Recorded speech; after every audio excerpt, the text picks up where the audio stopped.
Bonjour et bienvenue à une toute nouvelle saison du CF Montréal. À l'aube de la saison 2024 de MLS, le club poursuit sa préparation sous le soleil de la Floride. Après une première phase du camp d'entraînement réalisé à Tucson en Arizona, le CF Montréal a établi sa base à Orlando pour la dernière portion de la pré-saison. L'actualité a été chargée pour le club en ce début d'année. Rappelons que le CF Montréal entame ce nouveau chapitre avec Laurent Courtois à la barre de l'équipe. L'entraîneur français connaît bien la réalité de la MLS, lui qui a porté les couleurs de Chivas USA et du LA Galaxy en tant que joueur avant de diriger l'équipe réserve du Columbus Crew en MLS Pro lors des 2 dernières saisons. Il ne faut pas se laisser prendre par trop d'émotions, il faut essayer de se parler pour canaliser et bien orienter cette énergie, mais moi dans ma tête c'est le feu. Au niveau du travail, on va pouvoir mesurer leur progression et puis tu l'as dit aussi, il y a aussi ça. C'est bien beau la vidéo, les données mathématiques, mais c'est aussi bien de ressentir. Et entre tout ça, on pense qu'on minimise les risques et de pouvoir avoir des bonnes indications de la progression ou non du joueur. En ce qui concerne les nouvelles arrivées, elles sont nombreuses, ce qui galvanise l'enthousiasme des partisans envers le projet montréalais en 2024. Dans les buts, le Montréalais Sébastien Breza est de retour avec l'organisation après un séjour en Suisse. Il complète le trio de gardiens avec Jonathan Sirois et Logan Ketterer.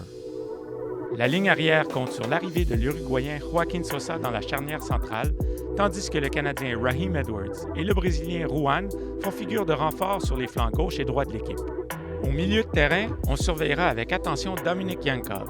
Le Canadien qui possède également un passeport bulgare apporte un bagage technique prometteur.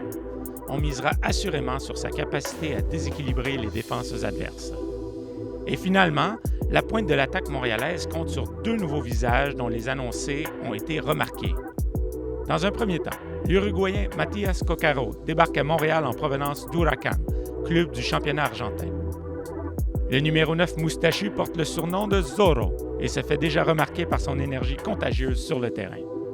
L'autre renfort offensif de notoriété est le Vénézuélien Josef Martinez, ancien porte-couleur d'Atlanta United et de l'Inter Miami. Âgé de 30 ans, Martinez a déjà remporté le titre de joueur le plus utile à son équipe en MLS en 2018, alors qu'il avait compilé 31 buts en une saison. Tenu à l'écart du terrain pendant pratiquement toute une saison en 2020, Martinez aura pour objectif de démontrer qu'il n'a rien perdu de sa capacité de production. Le CF Montréal disputait le 7 février un 2e match préparatoire de son camp pré-saison. La troupe de Laurent Courtois affrontait Atlanta United durant 4 périodes de 30 minutes. L'unique but du match des Montréalais fut l'œuvre de Dominik Yankov alors qu'il s'est emparé d'un retour de tir de Mathieu Choinière pour enchaîner un contrôle de la poitrine et reprise de volée. Résultat final, Atlanta United 2, CF Montréal 1. Ceci conclut le premier rapport hebdomadaire du CF Montréal. On vous invite à surveiller les prochaines vidéos du club sur toutes nos plateformes. Du nouveau contenu, des entrevues et des collaborateurs s'ajouteront à notre programmation tout au long de la saison.